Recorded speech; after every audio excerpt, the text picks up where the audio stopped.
Hello everyone, welcome to my channel, Awesome Learning. This is Mrs. Mriga Chibbar, and today in this video I'm going to talk about principles or laws of inheritance. We are going to discuss two laws of dominance, and second law given by Mendel was law of segregation, and we will be following NCERT as I always do. So here, this is the NCERT PDF in front of you.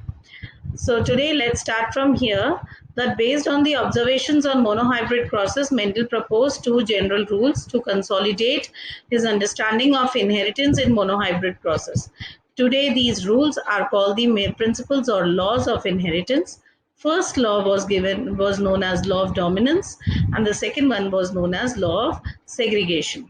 Now children, law of dominance, as the name suggests, if a layman, if I talk to a layman and tell him about law of dominance, what will he understand? That a law which is favoring something or someone who is dominant, right? And what do you mean by dominant?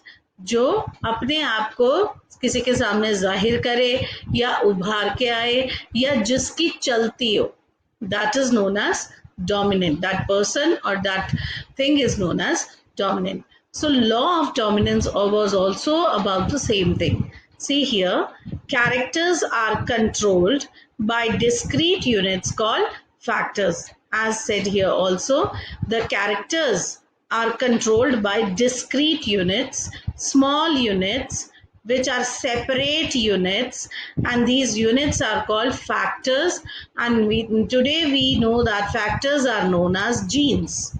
Okay, so factors always occur in pair. You see, factors are always in pair, and one member of the pair is dominant and the other member is recessive. Okay, why is one member dominant? Because this member expresses itself in the next generation. So that is why the dominant one will express itself in the next generation, and hence it is dominant, and the one which will not be able to express itself will be a recessive factor. Okay, so you see there are different types. Similar pair of factors, this is homozygous because both the pairs are similar. Here again similar pairs of factors, but because both are recessive. And here dissimilar pair because one is dominant and the other one is recessive. So these two are homozygous and this one is heterozygous.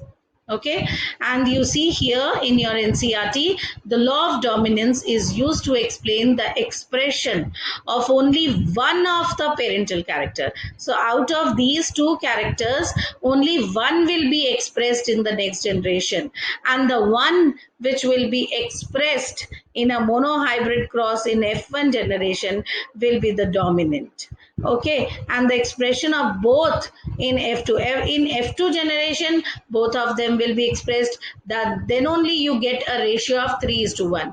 That means three of them are tall or whatever the character or trait you are studying. So three of them will be representing the dominant one and one will be representing the recessive one. So both the characters express themselves in F2 generation, but the one which expresses itself only in F1 generation is the dominant character. So this was the law of dominance given by Mendel. Okay, so next was the second law was law of segregation. Okay, as the word suggests, when I ask you, children, there is a room full of things and I want you to segregate them. So what am I telling you is that I want you to separate the things or categorize the things. Okay, this is called segregation or separation. So this is what is the law here, the second law of segregation. Let's see here. This law is based on the fact that alleles, okay, these are the alleles, capital T, small t, these are the alleles, that alleles do not show any blending. They do not show, I had discussed this in monohybrid cross also. They do not show any blending, and that both the characters are recovered because one character only comes in F1 generation. The other recessive character will not come in the F1 generation. But both the characters are recovered, or both of them express themselves in F2 generation, though one of these is not seen at the F1 generation. I just told you. So there is no blending. If the child generally, the children generally ask me that, ma'am, if we cross a tall homozygous tall plant with a homozygous dwarf, then chances can be there that we get a plant with a medium height. That means blending of genes have occurred. This will not happen. This will not happen, and though the parents contain the two alleles during gamete formation, the factor or alleles of the pairs are seen. You see, the factor or alleles of pair are segregate from each other such that the gametes receive only one of the two factors. Okay, so there is segregation. You see here, these are the two homozygous, this is a homozygous gene, and the two factors are same. Now during the formation of gamete, when the gametes are formed, segregation has occurred, so both the alleles are separated, so each gamete will receive only one allele. So out of these, two gametes will be formed, and one will be received by the one gamete, and the other capital T will be received by the other gamete. So if this is the situation, then what will the gametes receive? Gametes will receive one small t and one small t. Both the gametes will receive this. And if this is the situation, heterozygous situation, so one gamete will receive a dominant allele and the other gamete will receive a recessive allele, because segregation has occurred. So if segregation has occurred, that means no blending has occurred. There is no blending, right?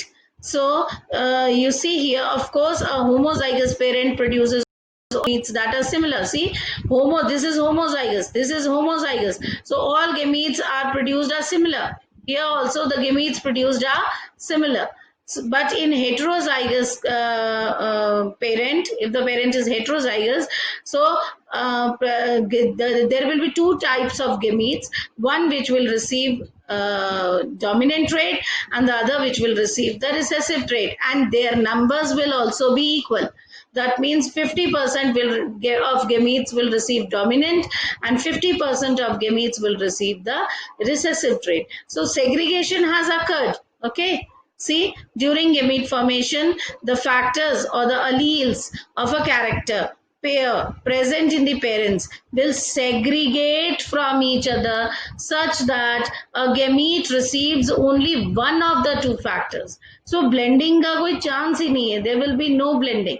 Homozygous parent produce similar gametes, homozygous will produce similar gametes, homozygous produces similar gametes, but a heterozygous parent produces two types of gametes, one which is dominant, the other one which is recessive, and their number will also be equal. That means 50% dominant and 50% recessive. Okay, so this is about law of segregation. Okay, thank you.